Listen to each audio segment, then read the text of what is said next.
What I wanted to talk about today is I want to talk a bit about what we call marketing leverage.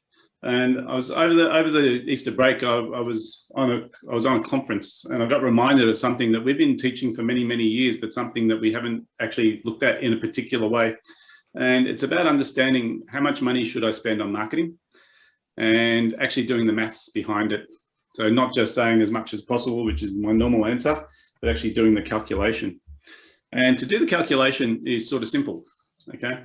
The first thing we need to understand is our capacity, right? And so if you guys recall, I have done this before. We talk about your finances, and we talk about finances in two ways. We say there's fixed costs here and there's variable costs. And when we add the two of them together, we get a thing called total costs. And our job in sales is simple. Our job is to sell more than it costs to run. Okay. And there's a couple of points that are really important on this graph. And the first one is this little point right in the middle here, which is known as your break-even point. But the second point that often people overlook is this point over here. And what is this point known as? It's known as maximum utilization. Maximum utilization.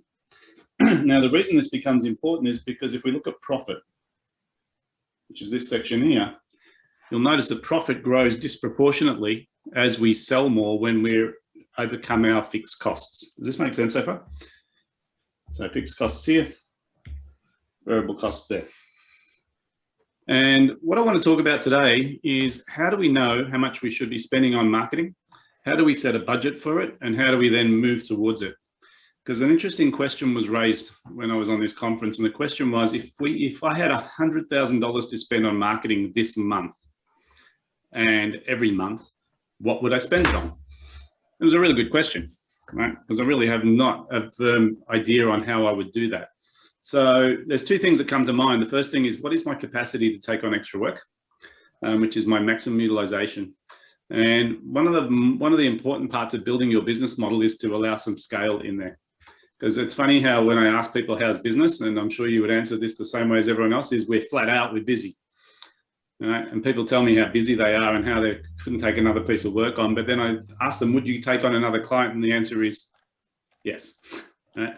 So explain to me how you can be flat out busy, but you're still willing to do another quote or willing to take on another client. I can always fit another one in. So there's a conflict of comments in there. And one of the reasons that happens is because people aren't clear on what their maximum utilization is, this section up here.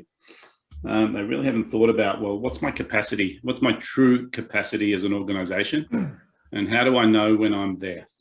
Okay. And so one of the things that we've got to sort of touch on is, well, what is that? Right? And I need you guys to do some maths today for me, because I'd like to get a sense of what percentage of utilization you think you're running at right now. In terms of how much more work can you actually take on, okay? And I might just get a quick sense going around the table of what you think that is. Who are we going to start with? G'day, Adam. How you going? Well, David, yourself? Yeah, good. So if I ask you that question in terms of capacity, where do you feel you stand at the moment on a scale of 1 to 10? 10 being full capacity, 1 being, we're just sort of limping along. Where would you see your organization right now? Yeah, we do this on a pretty regular basis. So we're over full capacity at the moment. So we measure it on an FTE basis, and our average FTE on our onboarding is about 1.3 FTE. So we're trying to slow down the sales pipeline. Awesome. So the capacity issue for you is real. You're hitting the edges of what you can deliver. Yeah, absolutely. Until we onboard and upskill some more people. Mm-hmm. So I suppose being in recruitment, you've got this dilemma of you've got to find the stock. When people come to you and say, I need someone, you have to go and find them. Yeah. So to me, that's not where the capacity issue lies, because that's ongoing. That's purchasing stock as you require. My next question is, if you could improve your ability to recruit, what's the volume you can put through your office? For each additional recruitment person that we can bring on, they can put on 8 people per month. Yeah. So the reason I'm asking this question is because there's 2 things to fix here. First is my ability to recruit, but I don't want to recruit unless I have jobs. And so you're playing this game of sales versus capacity. Yeah. Okay. So if I can make sure that I can't overemploy on one end, I can't have too much stock on the shelf, right? Because that's a bad business decision. So the question is, how quickly can I get it? And I remember many years ago when Dell started their business, they had a very interesting model, because in the time people were buying computers from shops. And so you would walk into a shop and you'd choose your computer based on what was on the shelf. And then you would pay for it when you picked it up. And Dell flicked the whole model around and said, you buy from us by putting your money into our bank account online first, and then we go and build the computer using your money. So instead of having a cash gap, they had a cash surplus. And one of their strategies was they had a warehouse that had a yellow line, and anything on the other side of the yellow line they didn't own. So they got all their suppliers to stock the shelves with their own products, and they only paid for it when it moved across the yellow line, which was interesting. Okay. And what I'm trying to get at is, even in a situation where you're very much a people-oriented business, how do we sort of get ourselves to a point where we can find people relatively quickly, but we're not having people waiting for a job that we don't have in existence yet? And that would then lift your capacity, because it's just about a recruitment mechanism as opposed to, I can't find the people for the roles that I have right now. How do we accelerate? Does that make sense? Yeah, no, it does. Thank you. Yeah, cool. Let's keep moving. Kath, what do you think you are in terms of capacity? I could take on another 10 clients myself. That's not yet training another coach and admin staff. Yeah. So in terms of capacity, you're at about what, 50% or 30% or 80%? 50% currently. Yeah. Miriam, I'm not going to ask Michael. I'm going to ask you.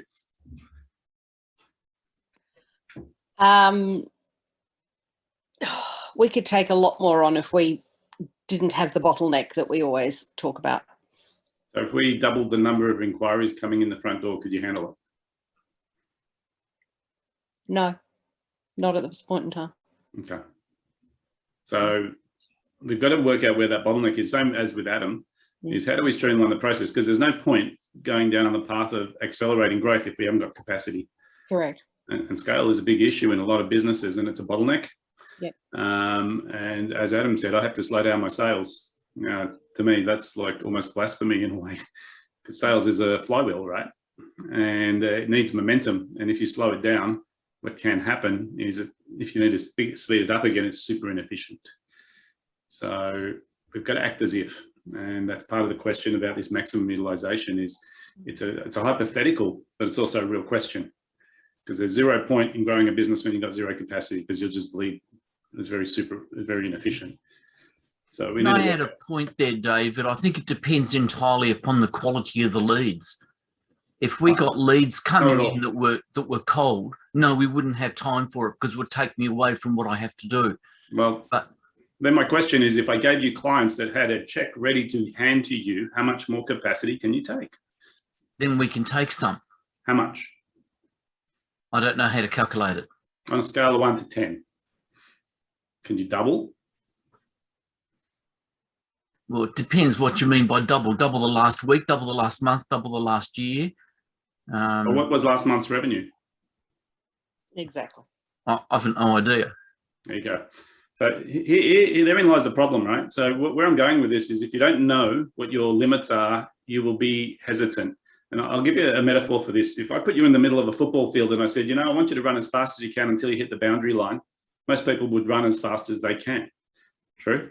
But if I gave you the same command, but this time I put a paper bag over your head, and I said, I want you to run as fast as you can until you hit the boundary line, you will run at a very different pace. Mm. And what you just described for me is, I can't see the boundary line. I don't know what my capacity is, so therefore I am not going to run hard. And it's a level of commitment to marketing that I'm asking this question around, because marketing is a flywheel. As we were saying with Adam, you need to get momentum with marketing. And if you don't know what your capacity is, you won't back it. Does that make sense?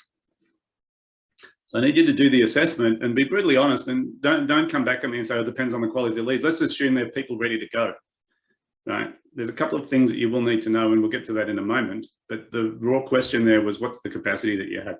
Stephen, let's see what your thoughts are on this.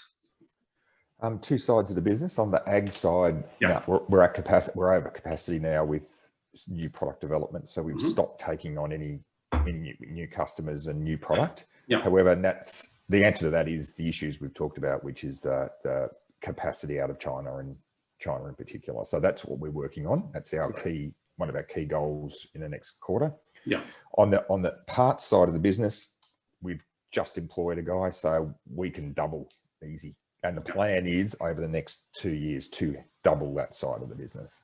Cool. So we've got that side of it's really unlimited capacity. It's just people and sales. Okay. So you can see we've got a couple of variations today, right? But we've got about 50% that are we're at capacity, or we don't know our capacity, and then we've got 50% going. We've got capacity in our business where we can back ourselves with marketing. And so what we normally do is we need to work out what those edges are, right? We need to understand what this maximum utilization figure is here. And if there's caveats on it, like it depends. The first thing that comes to mind for Stephen and Adam is there's another way to fix this capacity issue, and that's increasing pricing. Okay, so you can slow down sales by increasing pricing, and what it does is it just bumps your margins. Because if you've got more people knocking on your door than you have capacity to deliver, incrementing your pricing, which is exactly what Google does with their ads, but it's automatic with them, actually filters out the people that don't want to invest. Now, it's an interesting sort of thought process that I want to take us down today, because once we know what this is, right, then we need to sort of move to the other side of the equation, which is there's three numbers. There's three numbers that we need to know to be sort of able to take advantage of this capacity that we have within our business. Okay. Now, the first one you've heard me talk about before, which is what's called acquisition cost, but I'm going to give you a different spin on this today. I want you to think about what allowable acquisition cost is. Allowable acquisition cost. Now, this literally is how much are you prepared to pay for a client? All right, allowable acquisition cost is how much you are prepared to pay. Now, in your situation, Stephen, it's how much you're prepared to pay for a new person for parts, right? For Kath, it's how much are you prepared to pay for a coaching client.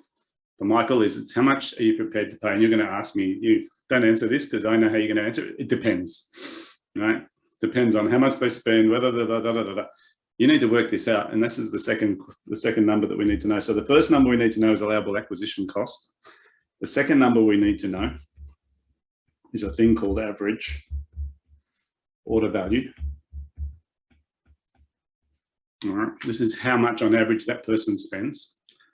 Now, when it comes to mathematics, for calculating average order value, it's super simple, right? It's literally looking historically at how much people are spending with you on average, like how much revenue you generated last month, and dividing it by the number of orders. Now, if you're looking at a specific piece of business, like Stephen's saying parts only, so I'm not going to compare it to the design stuff that he does. That's the area that I'm going to measure the average order value for, okay? And the final piece of this equation is knowing what the maximum lifetime value is. There's a number missing, a critical number missing there, and that's the profit margin. Yeah. Because the acquisition cost depends entirely upon the profit margin, not how much we're going to spend. Yeah. So when we talk about maximum lifetime value, right, we can talk about it in terms of revenue or profit. My preference is profit. You're 100% right, Michael. It's always about profit. Okay. But if you can't answer the question of revenue first, then you probably can't calculate the profit on that. So I think you need to know both. So when we say maximum lifetime value, it's two numbers. It's revenue and profit. But you're 100% right. Profit's the priority. Cool. You still need these three numbers, right? Now, average order value could be profit or it could be revenue, but you need to know what the average is. Now, the reason I'm asking you to sort of think about this is because you can calculate acquisition costs based on how much you spend on marketing divided by how many new clients you got in a month. Simple as that. If your marketing cycle is longer than a month, you need to do it over a longer period of time, and you'll still calculate historically what you've paid. Okay, and people justify not spending money because they say, well, I do referrals, I get word of mouth, and that costs me nothing. There's still costs associated because there's sales time, there's transaction time, there's quoting time, and that's fine. But the question I will need you to answer is how much are you prepared to pay? Not how much you are paying, how much are you prepared to pay for a client? What's the maximum allowable acquisition cost? So allowable acquisition cost, I want you to put the word maximum in front of it, Because the question is not how much you're paying, it's how much are you prepared to pay. Okay. Now, if you've got low margin, obviously you're going to pay a lot less. Okay. And that's where the margins come in, because acquisition cost is a cost that's not attributed to the cost of goods sold. It's a cost attributed to acquiring of the client. And so this is where profitability is key. Now, the reason I want you to sort of think about these three numbers, and I'm going to get you to do the maths quickly this morning, is because when we think about these three numbers, they allow us to, or they empower us to make some better decisions as to how we do our marketing within our business. Does that make sense? So I want you to guess. I want you to have a guess at what your average order value is in terms of revenue and profit for the particular sector we've talked about. And then I want you to tell me how long will that client stay with you, or what's the maximum lifetime value in terms of how much would they spend in a lifetime on average, a guess. Okay. Some of you may have these mathematics done already, but I just want to hear what you've got so that we can sort of get an idea as to how this is all going to piece together. Does that make sense? We're going to start with first. So maybe we'll start with you. In parts only, let's think about. Yep. So we've got a real 80-20 issue happening there. And the sort of focus, of course, is on marketing to a specific customer set. That's the bigger user group. Yeah. But if we look at it on average, it's woeful. It's like $200 or something, average sale. Whereas if I took the top 20, it would be 2,000. So let's stick with the top 20, right? Because when you start looking at an average that takes everything into account, it devalues the intent. Yes, yeah, that's right. Yep. So in the top 20. So let's talk a bit about that. Yep. Avatar. So what's the average order value? So the average order value would be around about, what was 2,000 maybe? Yeah. And what sort of margins have you got on that? 50. 50%? Yeah. Our margin across the board is just under 50 on parts. Okay. So we've got 2K. Yep. And we've got 50%, which is our margin on this is order. Yep. How long will those guys last? Stay with you, lifetime value? Forever. There's no leave date. So give me a dollar value. What's the lifetime value on these guys? If we said 10 years till they change, it makes the numbers easy if we don't know. Yeah. Is it 2K per month? They'll change machine, they'll leave the business, they'll do something. So if you say 10 grand. 10 grand? Yep. So lifetime value? Yep. Well, no, and then how many times a year do they? Yeah, so 10 years. Yep, 10 years. But the 2,000 average order value is some of them like a monthly, some are yearly. On average, 6 months. For the big guys, say 6 months. Okay. Yep. So 10 years times 2. Yep. Times 2K. Yep. Times 50%. 50%. Yep. Easy numbers, right? Yep. So you've got basically 2,000 a year for 10 years. So basically we're talking 20K. Yep. This is margin. Mm-hmm. Okay. Here's the hard question, right? What's the maximum amount of money you're willing to spend to make that 20K margin? Oh, it's to maintain that margin. So what we're saying is, how much will I spend? Well, it's over 10 years. Below right? so it's a below the line. We're treating it as a below the line cost, right? Yeah. Out of that margin, how much are we prepared to spend? Yes. 49%. 49%.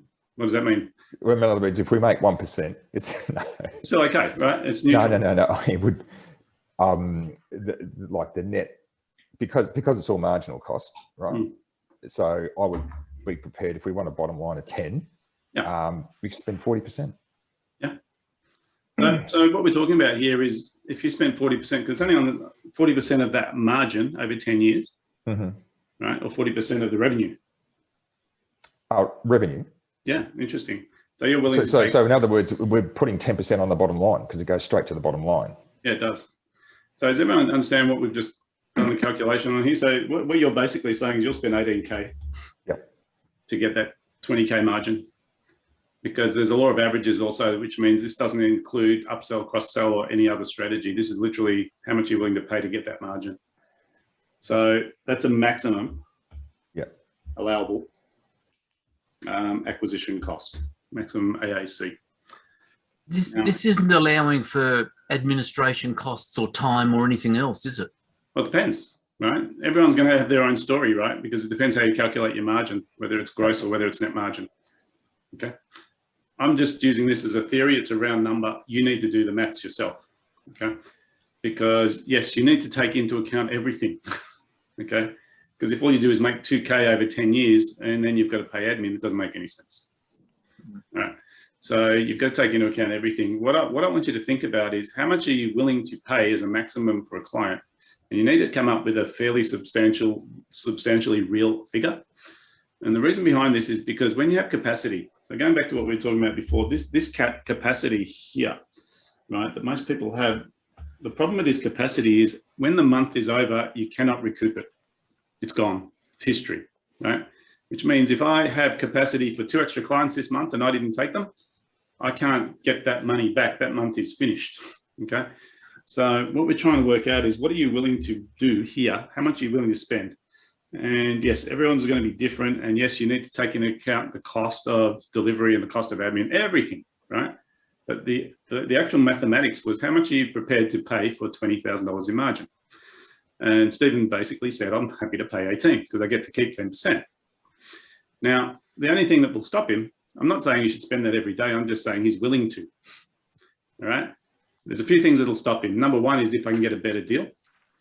So if I can get it for less than that, I'll take it. And number two is if I really hit the edges of my capacity. So I'm not actually, I cannot deliver another cent. So they're the two things that will stop us. But we asked what's the maximum that Stephen's willing to spend. Now, that's a lot of money. Because when we come down to this, and the reason I wanted to bring this up is there's a thing that we want to touch on today, and it's called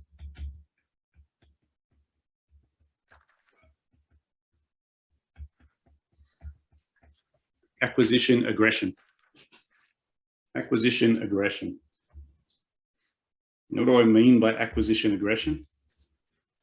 It's how hard are you willing to back yourself? How hard are you willing to back yourself?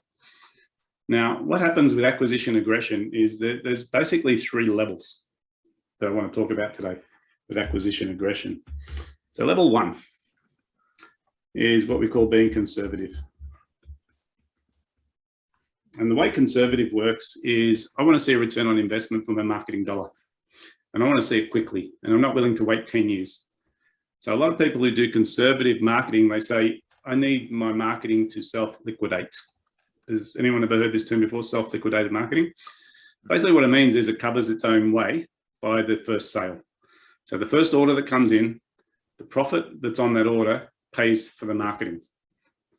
Now, actually conservative people like to go a bit more conservative. They say, I want to make a profit on my marketing. It needs to be profitable. So conservative people say, if I'm spending $1 on marketing, I want to see at least $1. So I want to see a minimum of $1 back in the same period, right? So I spend $1 on marketing today. I need to see $1.10 back this month. If I see that, I'm happy to keep investing. That's conservative, okay? We move to the second level. The second level is what we call the break-even person, right? The break-even person says, you know, I don't mind spending money on marketing. I don't care if I spend $1 and get $1 back, right? Because that's break-even. Now, for some people, they're willing to let that run for 2 or 3 months. And they say, you know, even if it takes me 3 months to recoup the dollars, because it's a recurring revenue like product, I'm happy to wait 3 months. And there's some number that they set in their mind, which is okay. Right, so the break even is where I look at my, we call it self-liquidating. All right, but the one I want to talk about is number 3. Number 3 is the long-term investor. Now the investor turns around and says, I'm willing to spend up to $18,000 per client, knowing that over 10 years, because the quality of my product or service is solid, and I know historically that people stay with me forever, that I'm going to win, okay? Now, what ends up happening is if you're in a competitive marketplace, the person who, the more aggression the acquisition has, the more likely you are to win market share. All right. Now, what we see in the marketplace is people are conservative, typically don't spend much on marketing. They spend the least amount possible. They look for the marketing system that makes a profit for them, and they invest in that. And if it doesn't make a profit, they stop it. The break-even person is a bit more resilient, and they say, you know what, I'm willing to back myself a little bit, but I need to see that money cover itself. I need it to be self-liquidating. The investor says, I know my stats, I know my numbers, and I'm going to go hard, because when I go hard, I will beat my competitors. And you'll see this all day, every day on Google, right? Because Google AdWords is very much a competitive environment. And when things are tough, the price per click goes through the roof. Right? It doesn't just double, it quadruples. It actually sometimes goes up by an order of 10. Now, some people still pay that money. And often people say, we don't understand why you would want to pay $50 for a click on Google Ads, right? I can't afford to do that. And it knocks a lot of the other players out. Does this make sense? It knocks them out of the market because they're not willing to back themselves. So if I have an average dollar sale, and let's just stick with Stephen's example, right? If I have an average order of $2,000 with a 50% margin, the conservative investor says, I'm willing to spend up to $1,000 to acquire that client, because I know anything less than 1,000, I'm getting paid in the first order.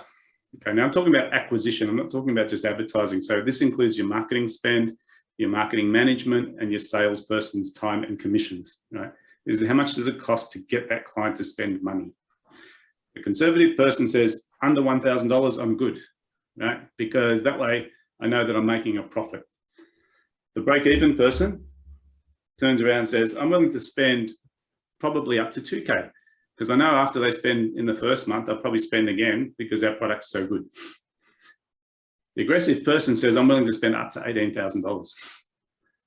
Now, I want you to think about how that flows in a marketplace where the price per client varies quite dramatically. What it means is the person who's got the maximum acquisition cost and is very aggressive on their marketing, on their acquisition, wins all the time. Is this making sense for everybody? Right? It's a very different way of looking at it. Right? It's not just about saying you need to know your acquisition cost. You need to know how hard you're willing to back yourself. Because when you know this, and most people don't, and when I ask them, what would you do if you had ad spend of $100,000 a month? What would you spend it on? They've got no concept, right? Because they've never thought that aggressively. They've gone, I can't think of that because I would never spend that much, right? That's being conservative. That's meaning I either don't know my numbers, right, or I don't know what channel I can turn the volume up and down on. So the thing I need you to do today, and we might just pick another example. Who else would like to sort of stick up their hand for just to workshop their numbers? Kath? Yes, this one I'm a little lost on. Yeah, So yeah. I've never thought of it in this way. Okay, so let's go through your numbers. So the first thing I need to know is what's the average order value? So what's the average transaction size for you? Depends. I've got 3 categories. So the higher one's 2,500 for a month. Yep. But I don't have a great deal of them in Port Stephens. The average is about 500 a month, and the lowest 275 a month. Okay. Yeah. So if we looked at how many clients you have and how much revenue you generated last month, you could work out the average pretty accurately. Yeah. Yeah. Gut feel. What's the average? Gut feeling average in a good month, it is the 2.5 a month is the average. That's where it falls at the moment, because I'm spending a lot of time in development. So 2.5 revenue, 2.5 average order. Oh, sorry, 2.5. No, it would be 1,500. Sorry, Yeah. average order. Once again, this is just a gut feel, right? So what we know is the average order value is 1,500. How long does a client stay with you on average? The 500 ones are usually can be up to 5 years that they'll come back. So on average, if we go the 2.5 and the 500 and the 750. Yeah, so average is probably 2.5, I'd say. 2.5 years? Yeah, yeah. Right. Yep. So that's 24, 30 months. Yeah, yep. Do you know what your margins are on your 1,500? They're 50%. Yep. So you got a calculator there? Yep. The 1500 by 30 by 0.5, 22.5. 22.5K. That's a lifetime value. Hmm. Maximum lifetime value is $22,500 margin. Hmm. So you're up in the same ballpark as Stephen, right? How much are you willing to pay? What's the maximum you're willing to pay for that? Yeah, again, I've been sitting here thinking I'd put certainly 30%, but I would go up to 40. Okay, so that's like 80% of the margin figure. Is that what we're talking about? Yeah. Hmm. Okay, so what that tells me, right, is you're willing to pay somewhere along the, whatever that is, what's 40% of, sorry, what's 80% of 22.5K? 18,000. 10,000. Ironic. So you want to pay the same as Stephen. but what that gives me is, I'm not saying go and throw that money down the toilet. No. All I'm saying is, if you're willing to super back yourself, and you already said you're at 50% capacity, and if you knew on average, because we did some guessing today, but you can do the maths, it's all in your system, right? That you're going to get 18K out of this person 22K in margin, right, over the next 2.5 years. You know it because your quality of your product's good. There's going to be exceptions to this, of course, but we're doing averages, right? So averages should take into account the pluses and the minuses. So if you're willing to pay 18K per client and you've got capacity to take an extra 10, it's 180K you need to find. Okay. Now, here's the irony, right? Now that we know the number, it's whether you want to be an investor or you want to be conservative. So conservative, break even, or investor. So a conservative person says, well, I know it's 1,500 a month, 50% of that 750. As long as I'm paying less than that per client, it can feed itself. The break-even person says, well, I know I'm going to keep them for 3 months, so I'm willing to pay up to whatever 3 times 750 is. And the investor says, I'm willing to pay 18 grand for this person. And that's servicing, that's events, that's products, that's, making it, okay. Yeah. And I'll just give you a story that's unrelated to your industry. I was working with a lady who's in the steel industry, and they do manufacturing of large scale steel structures. And she said, inevitably, it's always a tender that we go to. And when we go to tender, we win it usually on less than 1% margin. That's gross margin, Michael, not net. Less than 1% margin. Okay, we're going to fire alarm. Attention. This is a fire system test. This guy's hilarious. Please ignore all tones. I repeat, this is a fire system test. Please. I feel like they test this every week. Thank you. All right. I'm going to talk, but he's going to blare over me in a second. So they said they were getting less than 1% margin, and sometimes they'd go in at 0. And their conversion was still only about 10 to 20% on these deals because it's tender. And when she said, David, you tell me to put my price up, it's impossible because we win business because of price. That's how we win it. That's how tenders work. And it's large scale. We're talking $1 to $5 million projects. No problem. So that was it. That's impressive. No problem. I said, so what happens when you get these projects? She goes, well, this is what happens. We get the project, and our job from the minute the contract is signed is to work out how to reduce the cost of delivery. Right? So there's two things they do when they win the project. They reduce the cost of delivery by streamlining the project. And the second thing is variation. And I said, tell me about variations. She goes, well, inevitably, every project has variations. And I said, well, what's a variation look like? She goes, well, it could be anything from $50,000 to $250,000 to change one thing on the project. I said, what's your conversion rate on variations? She said, what do you mean conversion rate on variations? We win the job, we get all the variations. So it's 100%. Yeah.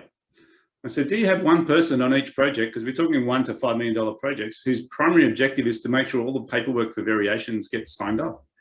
She goes, they're all too busy getting the project done. And we started to realize that it was worthwhile having a variation person, because if you try and put a variation in after the project's closed, you don't get it. And often it's like, it's not worth it. It's only like, they just want an extra PowerPoint, or they just wanted this one thing. It's like, it's only $1,000. I said, but that's $1,000 at top margin. with 100% conversion when you told me that you have to go in at 0. So we just changed the mindset of the whole project delivery team. Okay, so sometimes when we talk about this aggression of acquisition, it's not just about losing money. It's not about making nothing. It's about getting a client on board that you can actually now put through your process of improvement. And so if there's only one takeaway out of today, it's going to be this, right? You need to establish what is the maximum you're willing to pay. What is the maximum you're willing to pay for a client on average? Now, it's hard because it's averages, Michael, but it's averages. Not listening anymore. I'm listening to you, David, and I'd like a request for you and Miriam to actually schedule a private session, because there's no time now, to help us go through and understand how to calculate this for our business. Yeah, Miriam knows how to calculate it. So she can do the maths and then send me the numbers, and then we'll tee up time to talk about it. But I'm not going to explain this all again without the numbers in front of us, because you can see how easy this is to do. And I asked you to guess, right? Because it starts with a guess. And with Adam, he's got a different scenario, right? Because he's saying, well, I'm at capacity all the time. I'm not talking about stock on the shelf, right? When we talk about recruiting, I'm talking about your facility and how many applications you can put through. Okay, so it's a different way of looking at things. What I want you to come to terms with, because what this did when I heard this from someone else, it made me realize how much I'm under investing in my marketing right now, right? Not for any other reason other than when someone said, what's the maximum you're willing to pay for a client? Because I can give you the same numbers, you know, for our clients, and I can tell you the margins, and it's all guess, right? Because it changes, right? Because margins aren't consistent, because break even, because when you sell more, your fixed costs stay the same, right? You've got to take into account, how do I calculate these numbers so I'm willing to back myself? Because in the end, marketing is a mathematical game. And the winner is the person who uses it as who looks at it as an investor.